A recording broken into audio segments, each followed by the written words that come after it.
হযরত দাউদ আলাইহিস সালাম বললেন, এই ধনী ব্যক্তির ধন সম্পদ এবং সবকিছুই এই বৃদ্ধা এবং তার ছেলেকে দিয়ে দাও এবং ওই ধনী ব্যক্তিকে কতল করে ফেলো। সাথে সাথে এই ঘোষণা কার্যকর করা হল। অতঃপর বৃদ্ধা এবং তার ছেলে ময়দানে সিজদায় অবনত হয়ে পড়ল। তখন সমগ্র বনী ইসরায়েলের মানুষ এটা দেখে হতভাগ হয়ে গেল। এরপর দাউদ আলাইহিস সালাম বললেন, আজকের দিনের এই ঘটনা তোমাদের জন্য কিয়ামতের নিদর্শন। পৃথিবীতে যে যাই করুক না কেন, কিয়ামতের দিনে তোমাদের প্রত্যেকের অঙ্গপ্রত্যঙ্গ হবে আসল সাক্ষী। অতএব কিয়ামতের কঠিনতম দিনে উদ্ধারের জন্য শরিয়াত পালনে অঙ্গীকারবদ্ধ হও এবং এটাই হবে তোমাদের জন্য উত্তম।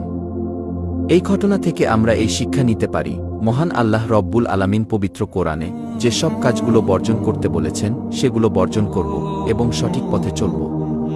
আল্লাহ তাআলা যেন আমাদেরকে প্রিয় নবীর দেখানো পথে এবং পবিত্র কুরআনের নির্দেশ অনুসারে চলার তৌফিক দান করে। আমার এই ভিডিওটা দেখে প্রচুর ভালো লাগলো। এখানে আমরা দুটো জিনিস বুঝতে পারলাম যে আল্লাহর যে সমস্ত নির্দেশগুলো বলেন, যেদিন নামাজ পড়তে বলেন, যেদিন যে কাজগুলো করতে বিরত থাকতে বলেন, সেগুলো অবশ্যই বিরত থাকা উচিত আর তাকে মানা উচিত।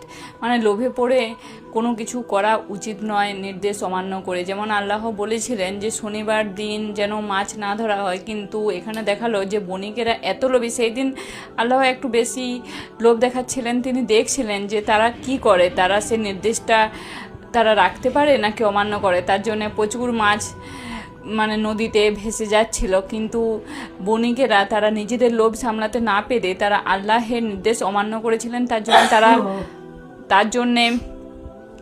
তার জন্যে তারা পুরো বানরে পরিণত হয়ে গিয়েছিল আর পুরো সেই বণিকের শ্রেণীটাই ধ্বংস হয়ে গেছিল লোভে পড়ে আল্লাহের নির্দেশ অমান্য করে। আরেকটা যেটা দেখলাম সেটাও সেই লোভে পড়ে বৃদ্ধার স্বামীকে হত্যা করে দিয়েছিল। তারপর আমরা দেখতে পেলাম যে সেও কি করে তার উপযুক্ত শাস্তি পেল।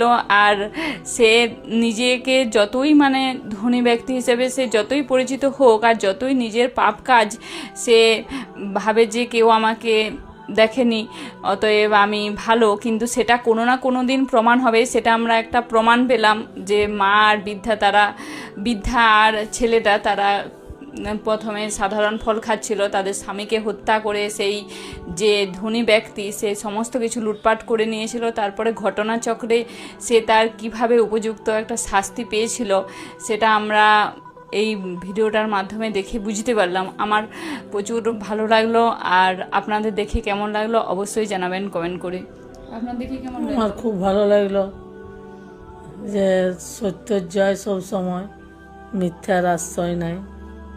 খুব ভালো লাগলো ভিডিওটি দেখে। মানে পুরো আমরা ছবি